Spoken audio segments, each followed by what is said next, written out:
Welcome back to the hottest show in the galaxy. It's the Karen Hunter Show, the After Show.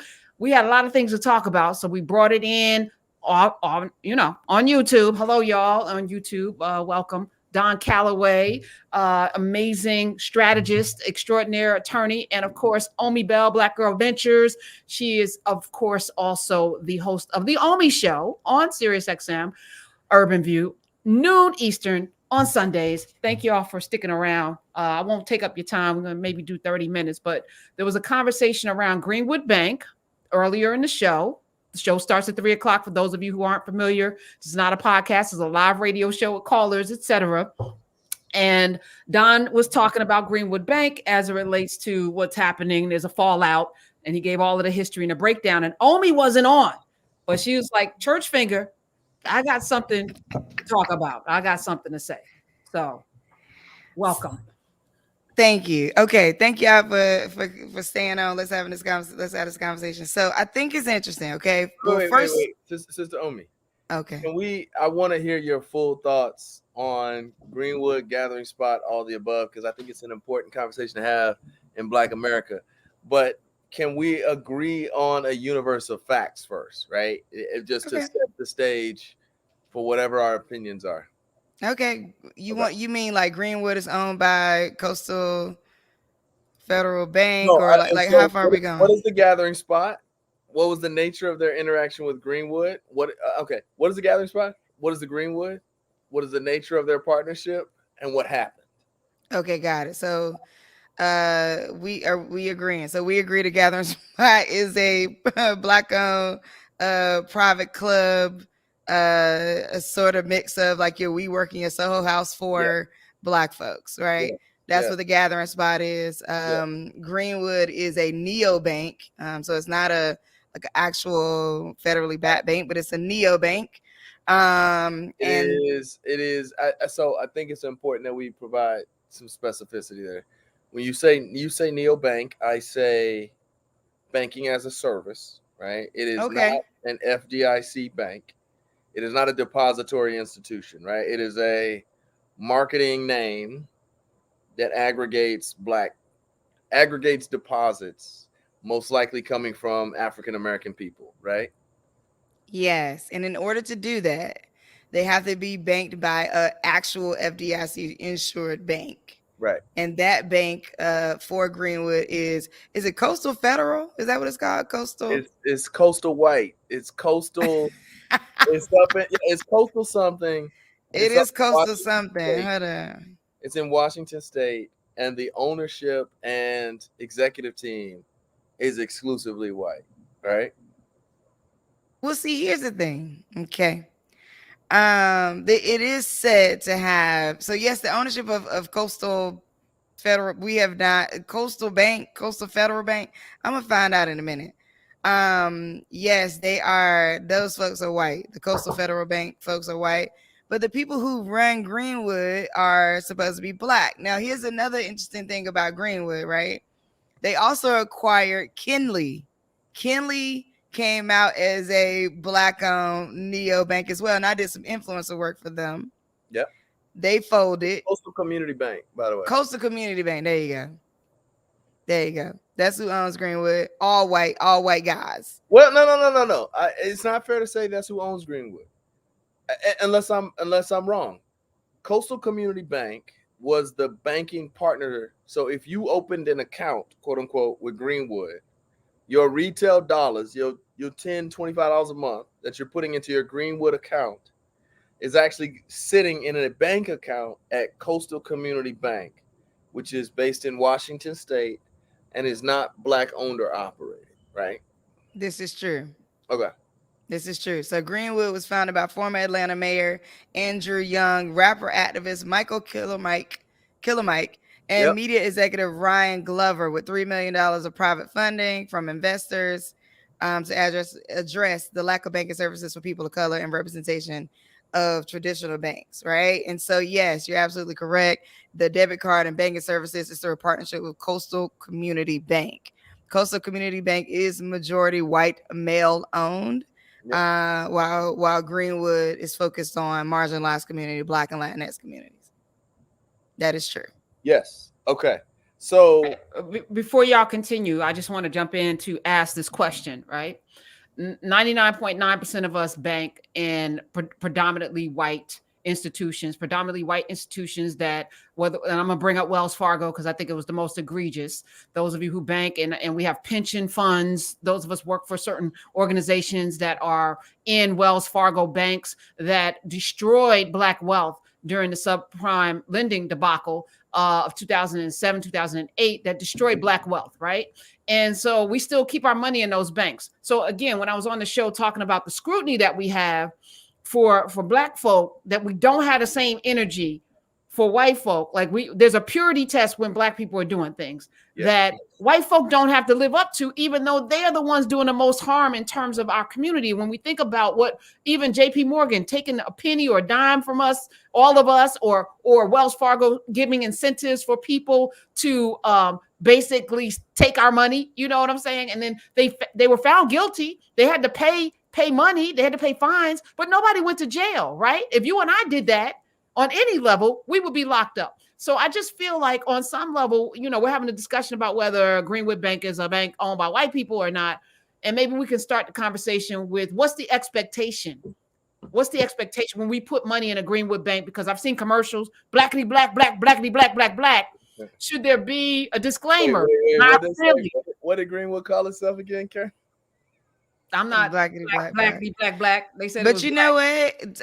Okay, so this is a question I have to around like yes, and do we need? This goes back to what the astrophysicist was saying. Lord, I can't remember his name at this moment. I'm blanking, but he was saying about do we need to be like the black thing, like black owned, black this, black, because I think that like part of what happened and what I saw at the TGS, the gathering spot, also known as TGS. At a TGS roundtable is that it was more like we get all that, but this is what you told us. That's right.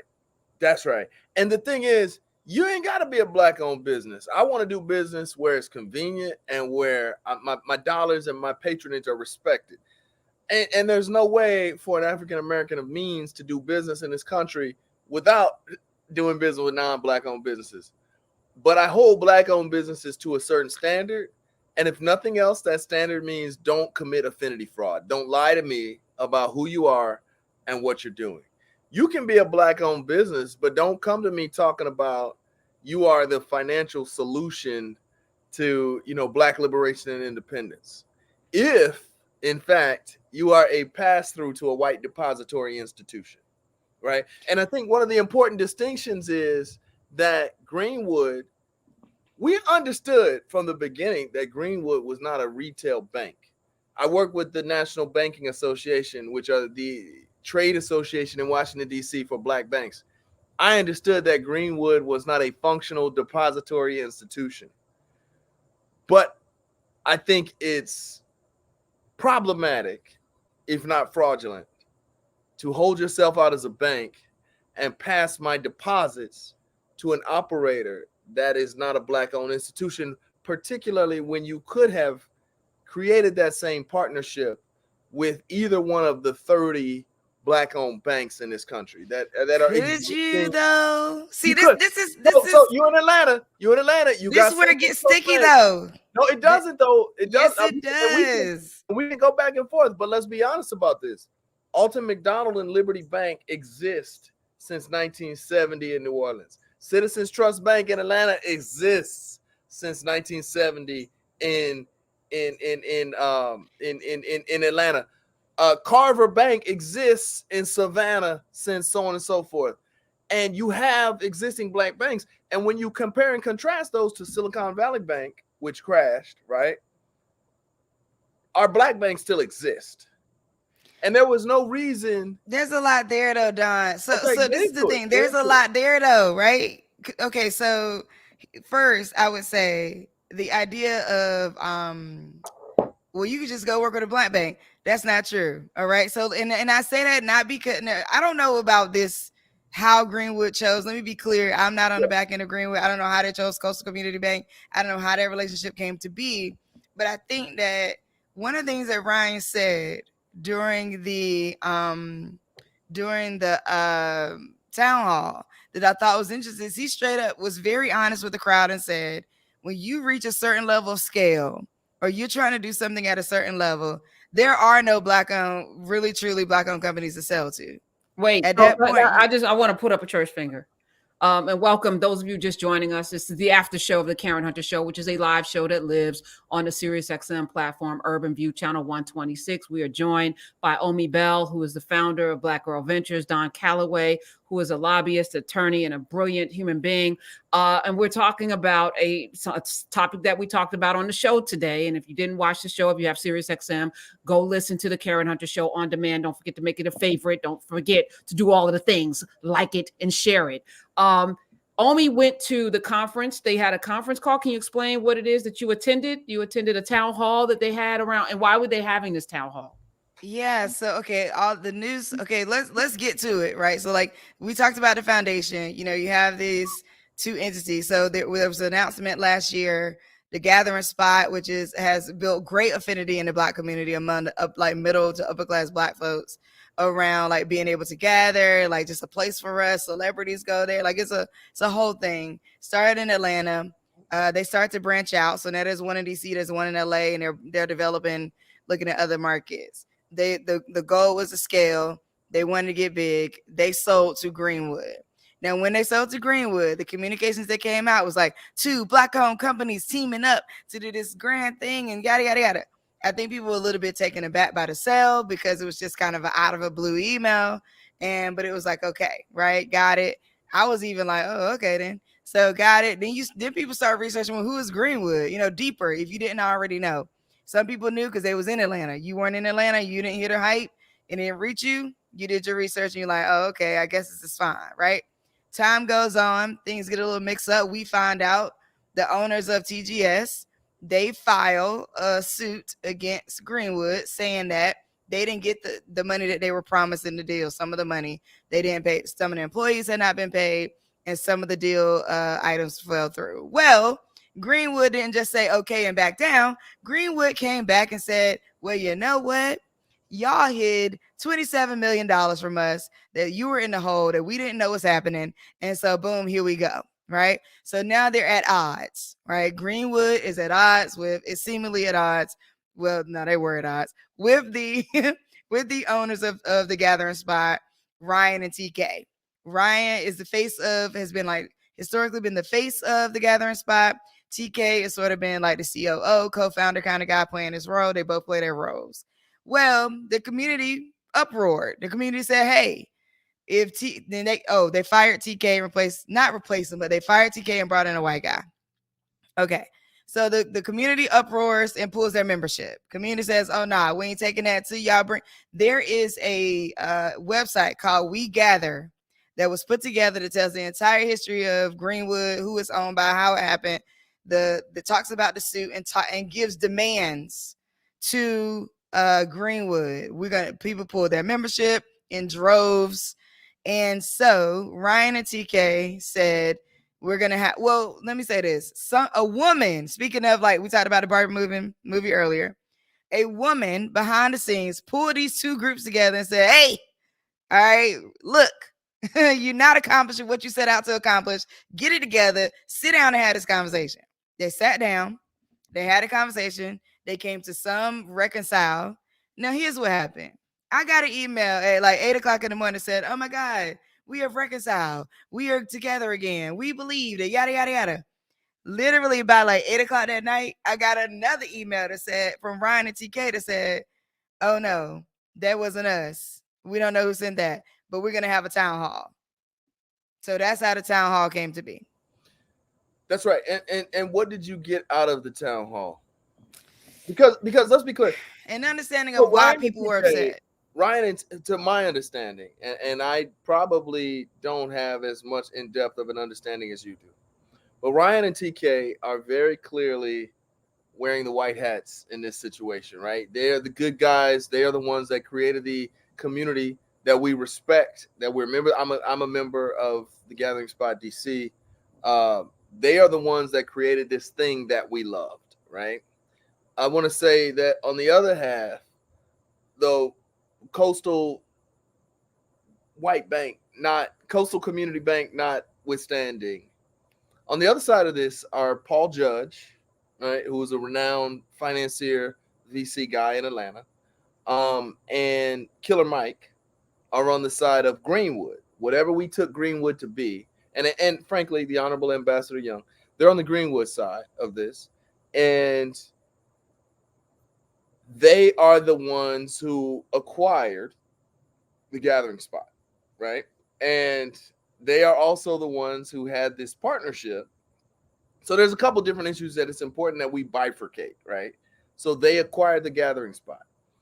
Also, they are the ones that had this banking as a service company called Greenwood Bank, bank in air quotes.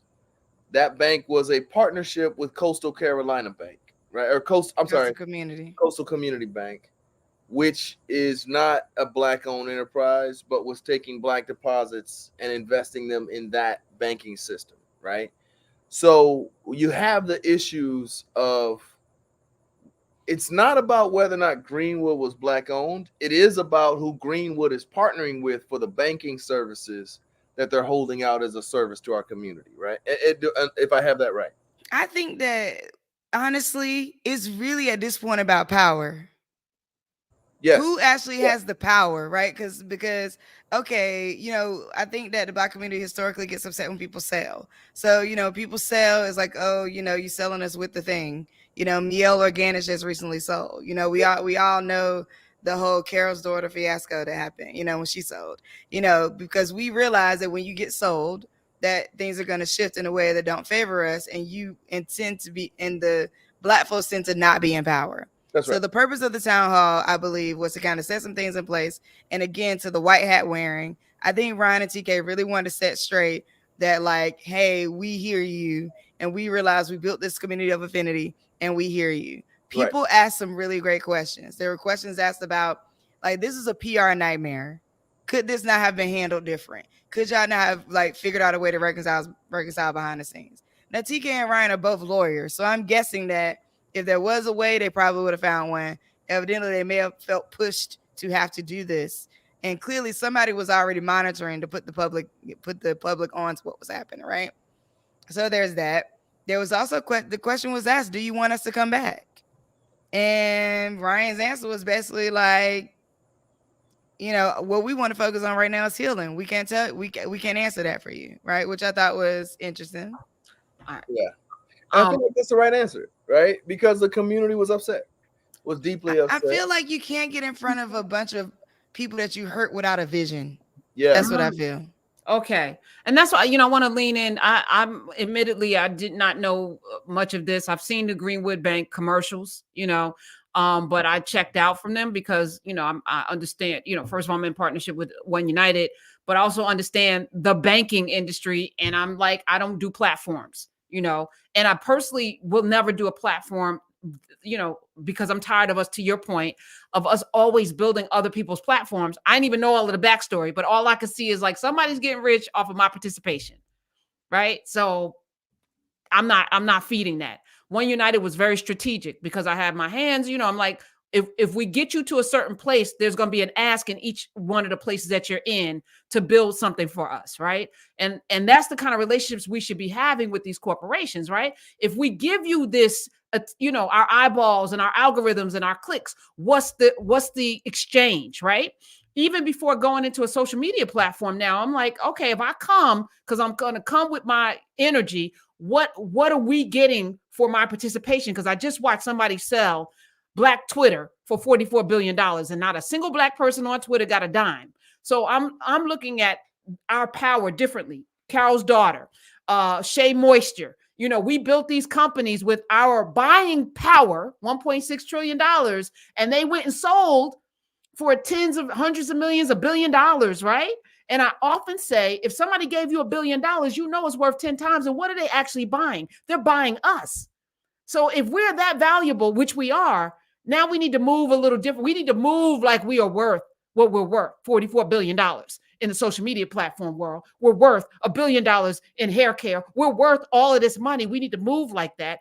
And so what is the ask in this situation? If you put money into a Greenwood bank that is now going into the coffers of a white bank, Is that liberation? Is that something we should be doing? What's the end game here? What do we ask for? And we need to ask politically the same questions, right? So it's like, to me, Don Calloway's a strategist. Omi owns a tech company, and she is rocking with the tech industry. What is the ask? Do we know even how to ask for what we deserve? You know, I my fundamental assertion here, I'm not anti-Greenwood. I'm not anti-Paul Judge or Killer Mike. I'm just suggesting that they be honest with Black consumers and the Black community about who they are, who their backers are, and who owns their enterprise. Okay, but Because beyond that, because on the show you said we should be asking them who sent you, which I thought was who mother said, freaking brilliant, right? Like, who asked you to do this? yeah, You know, because to your point, my thing is always, why not collaborate with the banks that are, you said this brilliantly on the show, Don Calloway. Why not? You look around, there's already a Black-owned bank in your neighborhood. there's not only a Black-owned bank in your But I neighborhood. can tell you why. I'm gonna take issue with you, Sister Omi. When we let them say there's no Black-owned bank that you could do this with at scale, that's not true. There are billion-dollar Black-owned banks right out there, and certainly Coastal Community Bank is not the biggest or most important or most recognizable of the of white-owned banking institutions. So if you partner with a JP Morgan, or if you partner with a Bank of America or Wells Fargo and say there's no Black-owned institution who could help us do what we want to do at this scale, okay, you're probably right. I'm still going to challenge you to partner with a Black institution or emerging institution, but you're probably right. But when you do that in partnership with putting our dollars into Coastal Bank, which I've never heard of after 10 years of doing community banking work, like these folks are nothing special, right? So it's a red flag in the universe of partnerships and pass-throughs for those of us who have done this for a long time. I would also say, just bringing another thing into the conversation, and I have experienced this firsthand, okay? So I'll also say this is my experience. Some of our Black institutions cannot take on certain levels of risk and are not as easy to work with and is not as open to new players. And so I would say, I'm not saying they had to partner with Coastal. I don't know nothing about why Greenwood did what they did. It probably was based off a pure relationship. Let's keep it 100. Like, and you already know when you get to a certain realm, all of this is like, oh yeah, my friend over at yada yada yada. Oh, my homeboy. That's all that is. So that may be something different. But I will say, even us becoming as big as we became as Black Girl Ventures, when I attempted to work with some of our very well known, very well funded Black owned institutions, we got some very interesting reflections, conversations, and feedback where I'm like, yo, I'm just trying to do this thing, the same thing you're doing. Let's do it together. And it's like, oh, nah. I don't dispute that, but I would challenge who Paul George couldn't have got in touch with. I'm sorry, Paul Judge. Paul George plays basketball. Who Paul Judge couldn't have got, who Andrew Young couldn't have got with. But we're not talking about being able to get in touch with. I think you're missing my point. I'm not talking about the fact that we can't have a conversation. That's not what I'm talking about. What I'm saying is levels of risk, levels of willingness to work with new players. So I'm not saying he couldn't get in touch with him. I don't dispute that. I think there are 5 Black banks who could have helped on the same level that Coastal Community Bank. Again, Coastal Community Bank. I looked on their website. Ain't no executives who are known titans in finance. Coastal Community Bank is not a player. And the second red flag is they're in Washington State, not in Washington, D.C. They doing something. They paid $50 million for the catering spot. That $50 million ain't a whole lot of money in the universe of. It's not. But you also can't say they're nobody. When you talk about community banks, power players in finance, Coastal Community Bank is not one of them, nor are any of their execs anybody that I would go to and say, oh, okay, I see why we did this deal with this bank, as opposed to any of the dozens of national and even regional players. Where's Truist? Where's, Regions? Where's SunTrust in this discussion? And a big red flag is that we're looking geographically, literally opposite when we have so many viable institutions right there within Andrew Young and Paul Judge and Michael Render's purview. I think that it is I think that there are ways that we're mistaken about what influence and what you being great in one realm means. Like I like what I'm saying about that is it doesn't mean that they get an automatic yes just because it's Andrew, just because Andrew Young or because it's Paul Judd. That's not true.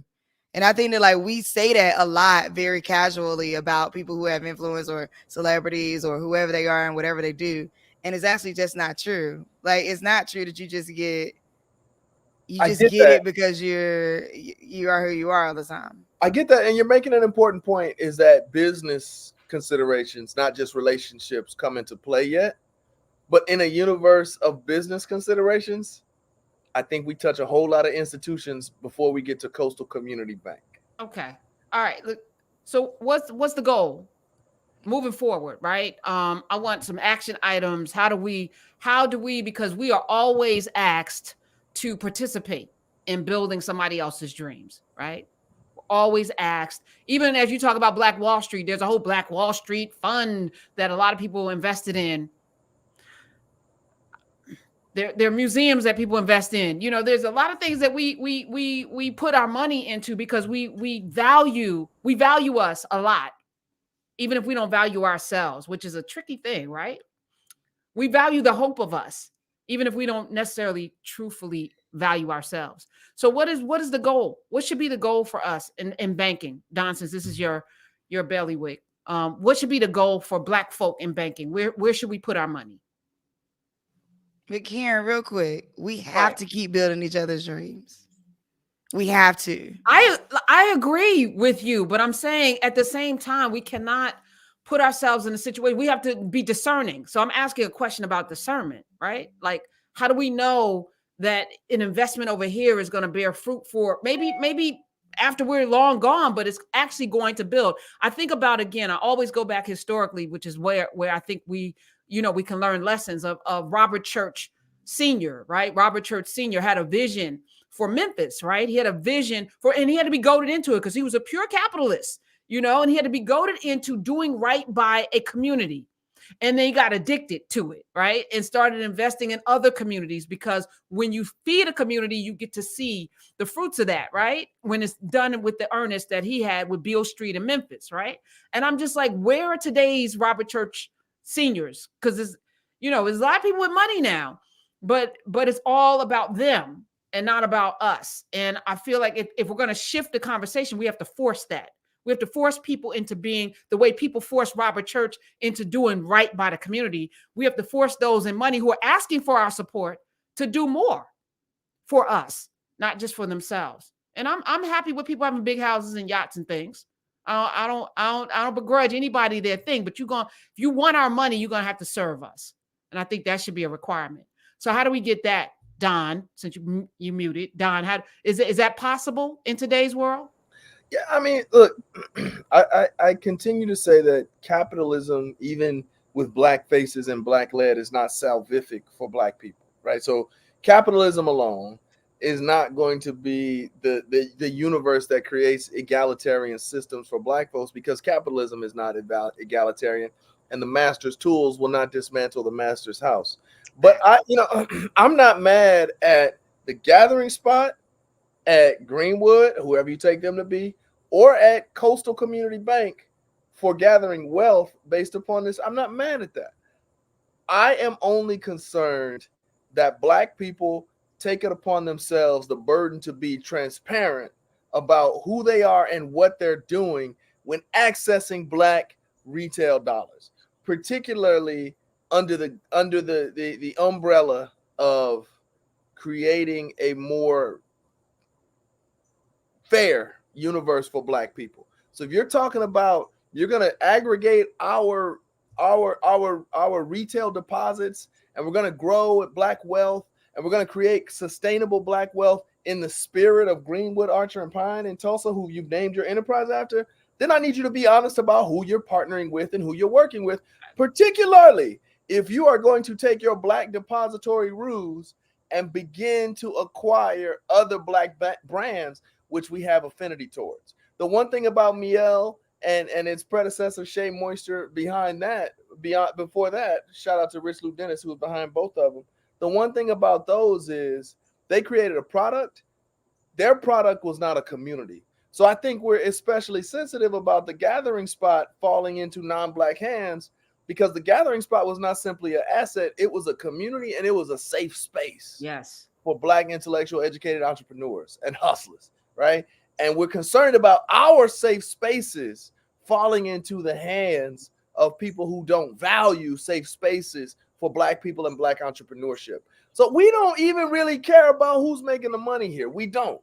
We care about where are our safe spaces going, and in whose hands will be controlling spaces that were created and designed for us in a universe in which there are very few spaces that are created and designed for us. And very few, and it's getting even harder to have those safe spaces as the larger public, they understand how to put the squeeze on certain people. They understand where the pressure points are. And as somebody that sits the apex of a lot of these places, I'm watching it firsthand, as you sit as well, Don, in the annals, in the halls of Congress and such, as you sit in tech, Omi, we're all uniquely positioned to see the world through very different lenses. And we've made all different choices about what we're going to do with the information that we have. I'm going to let it burn. I'm going to throw it all out there. I'm going to say all of the things, and take the consequences, where some people would not do this. But that's why we have these conversations. And I feel like even on this space that we're on right now, where we're in Nubia, which is a safe place created with that in mind, even if people don't quite understand it, that's fine. If you know. And we're at the same time on YouTube, which is an absolutely not safe place, but I'm fishing right now. I'm going fishing right now. And those who need to hear this will hear it, and you'll come along. And if you don't come in with the right energy, you will be blocked from being in this space, because that's how I'm setting rules of engagement for how I interact with people. But I think that's important. It will be no different than you selling Nubia to YouTube, right? Which did not happen, right? It may or may not happen. No, it will never happen. Listen, when YouTube puts that $3 billion check in front of you, it won't happen. I got other things I can sell. I believe one of them. No, that won't be one of them. There's one person in the world who I believe would not sell, is you. But I'm saying that is the analogous situation to here. And people have participated in Nubia because they believe in you, and they believe in the space that you've created for them. That is what's happening in a brick and mortar sense when Greenwood acquires the gathering spot, which we believed in based upon our cultural affinity. But that's real estate. I'm wrong, I'm just sorry. The gathering spot is physical real estate too, right? The gathering spot is is physical. It's like we work with Black folk at the center. Yes. So that's brick and mortar, lights. That's a lot of expenses. It's not digital. And if I'm being transparent in a space that's both safe and not safe, the goal for me is to build those spaces that have our own servers, that have our own, I have a long-term plan, and I believe, Omi, and I'm going to ask you to tap in. I believe that we can build those institutions that will be here long after we're gone if we sit in the lack for a minute, if we don't sell out, because that, I'm telling you, like $2 billion is nice, but how much money do you need, Don Calloway? How much money? How many houses can you build? How many can you live in? Like, at some point, somebody's got to make the sacrifice to sit in the quote unquote lack, or the just enough, and to build the thing that we need for 100 years from now. Don't even, you know what I'm saying? Like that kind of vision. All right. Speaking of that, another person who's not selling out, I erroneously said we had until October to vote. Among the three of us, I might be the only one that has never had a sip of Uncle Nearest. But Fawn Weaver was on the show on Friday, and there's a contest. And right now, Idaho is winning, and not on my watch. There's a single barrel showdown. America is voting to bring that single barrel, which supposedly is the most amazing, tasteful thing, to a particular state. And there's a contest going on, and it ends tomorrow. I said October, so I apologize. So I'm going to drop the link in Nubia. I'm going to drop the link right now. Please vote. Chicago, come on through. Jersey, I already voted. I put Jersey. You can only vote once. I'm going to drop the link also on YouTube. I'm not going to forsake the assembly here either. But you have until tomorrow to vote, because right now Idaho is number one. And not on my watch that Uncle Nearest should have a single barrel in Idaho. I like the potatoes there, But come on, y'all. Come on, Mississippi. Come on, y'all got the largest number of black people. Uncle Nearest needs to show out and show up in a place. Georgia, come on, Georgia. What are we doing here? Vote. So I'm dropping a link. And I made an assumption. I don't want to be wrong though. Did both of you have you tasted the Uncle Nearest? Have you had the Uncle Nearest taste? Oh yeah, yeah. I'm a big fan. I'm a big fan. Okay. All right. Well, Fawn also said on the show she's never selling because she has a legacy to build, just like Jack Daniels and all these other Crown Royal and all these people. And we talked about LVMH. We've talked about this a lot. That's how many generations, Bernard Arnault. I mean, how many generations is that? She said, when are we going to have that kind of vision to have her sons, daughters down the line owning Uncle Nearest? And what would that look like in 5 generations? She asked the question. I'm asking the question. We need to think about our businesses in that way. What does our legacy look like after we're long gone 100 years from now? Is it a string of sellouts? I'm saying something right now. All right. Final words before we go, because I'm about to turn into a pumpkin here, and I've been on the radio for 3.5 hours now. Any final words, Omi Bell? I mean, listen to the Omi show on Sundays at noon. Urban View Channel 126 will be right here. I think ultimately, I do think there's something to say about the way the Gathering Spot community responded. I think that they responded in a very intellectual way. And the intellectual fight, in my opinion, is the last frontier for fighting racism. It is, we can bond together, and I think the physical fight is great, but I think the intellectual fight is where we're at right now. That's what war is. And that has to do with a lot of things, intellectual property, like affinity groups, like our cultural experts being exported in different ways. They did come together with a bunch of demands, and those demands are sound and are very, and they actually met. Some of them have been met. So I think that it actually was really, really great to watch that happen, even to the point where like they closed in and protected Ryan and TK, which I thought was amazing. So that goes to show what these brothers built, you know what I mean, and the work they put in, and to see what we'll do when we ready to do something. But we know that. So I would say I love what you said about the legacy. Let's build one. Even if you sell something, build another one. Yeah. Don, last words. Where can people follow you? Where can people follow you, Don Calloway? Yeah. At D Calloway on Instagram, at DCSTL again, AGAIN, DCSTL again on Twitter. At the end of the day, I just think black people have an obligation to ourselves to be honest with ourselves. And ain't nobody mad at none of us for making money, because rich black folks tithe to black churches, they give to black schools, and they support black families. And we ain't mad at that. But I do think you have an obligation in this moment where people are trying to take advantage of black retail dollars in a post George Floyd universe. I think we all have an obligation to be honest with ourselves about who we are and what exactly is our role in the Wakandan ecosystem. And I think that if that transparency had been there from the beginning with respect to Greenwood and the Gathering Spot and Coastal Community Bank, we'd be in a much different place, because expectations would have been level set from the start. So if you are a black person looking to make money off of acquisitions and M&A in the black space, just be honest about who you are and what you're doing, and we can make our own decisions as consumers. There we go. Transparency and accountability is what I'm hearing. And when you're caught out there, admit the thing and let's move on. Apologize and let's go.